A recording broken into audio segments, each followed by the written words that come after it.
Mesdames, Mesdemoiselles, Messieurs, Daniel Pilon, CPA chroniqueur financier. Bienvenue à cette capsule qui va vous parler d'hypothèque. Plus précisément, quand on rembourse du capital, quand on a un petit peu de lousse, ou quand on saute notre tour. On va regarder quelques cas, si vous voulez bien. Bon, M. Pilon, j'ai pas d'hypothèque, j'étais loyer. C'est que je vais retourner regarder mes programmes. On se revoit la prochaine fois.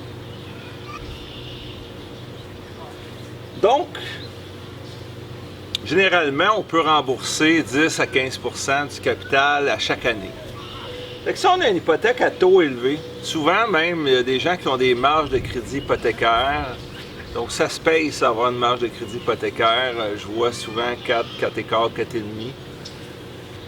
Ben, si on est seul, pas d'enfant, puis que les REER, ça vaut pas vraiment la peine, ben, à ce moment-là,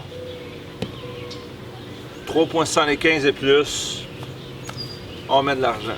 Donner un exemple, on a un 10 000 de disponible, d'accumuler. Si on met 10 000 sur l'hypothèque et que le taux est 4 %, on met 10 000 le 31 décembre, ça veut dire que l'année d'après, on sauve 400 $ d'intérêt. Puis l'année d'après, on en sauve encore beaucoup. Alors c'est comme un placement à 4 % finalement, pas d'impôt. C'est que rembourser son hypothèque, c'est un placement, pas d'impôt. C'est la même chose. Donc oui, si le taux d'intérêt est élevé, mais un astérisque, étant donné que si on a des enfants ou qu'on a des différences de revenus, on va voir ça ici plus bas, ben à ce moment-là, ça peut être plus payant quand même de jouer avec les REER. Si on a des enfants de 0 à 18 ans, généralement, c'est non. Parce que, normalement, quand on prend des REER, on a des avantages fiscaux liés aux allocations canadiennes pour enfants et aux allocations famille. Et quand on va encaisser les REER, ben, on n'a pas la contrepartie. Donc, on se trouve à sauver plus d'impôts, dans le fond, quand nos enfants ont entre 0 et 18 ans. C'est plus souvent qu'autrement, quand on a des enfants de 0 à 18, la réponse va être non.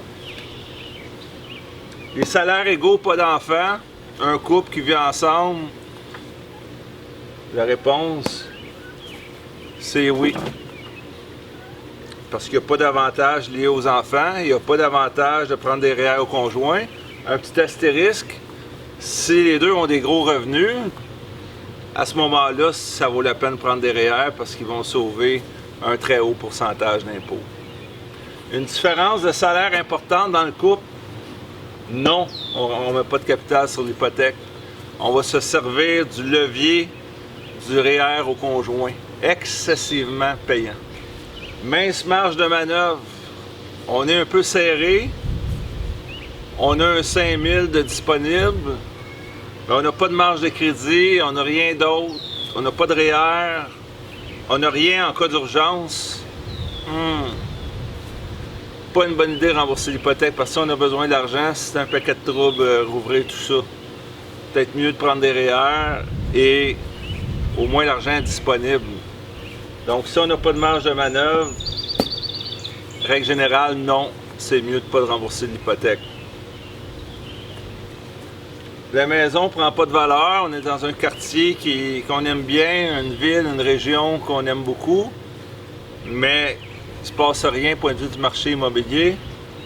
Réponse sans objet, aucun rapport.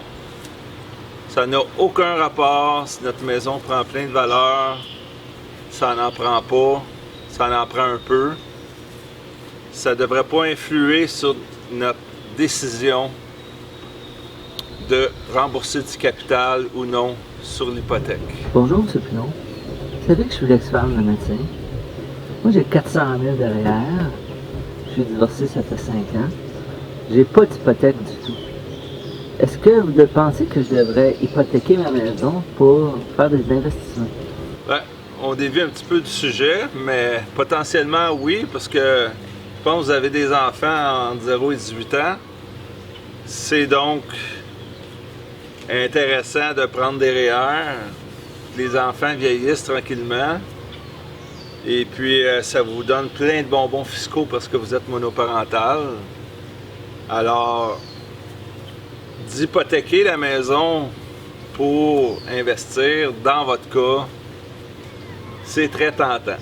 Mais consultez un expert, je veux pas me mouiller jusqu'au cou. Moi, je me suis servi de mon hypothèque pour investir, je devrais-tu rembourser? Fais attention parce que si tu t'es servi de ton hypothèque pour investir, pour gagner un revenu de placement, tes intérêts sont déductibles. Donc, je ne sais pas quel taux tu payes. Autour de 3,5 %. Donc, tu payes 3,5 %, tu peux déduire. Toujours question quel pourcentage de l'hypothèque a servi à tes placements, mais quand les intérêts sont déductibles, c'est tentant de ne pas toucher à l'hypothèque. En espérant que cette capsule vous a plu, je vous invite à partager pour vos proches, parents, amis, quiconque dans votre entourage aurait une hypothèque sur son domicile. C'est Daniel Pilon, CPA. Syndicat financier, toujours indépendant.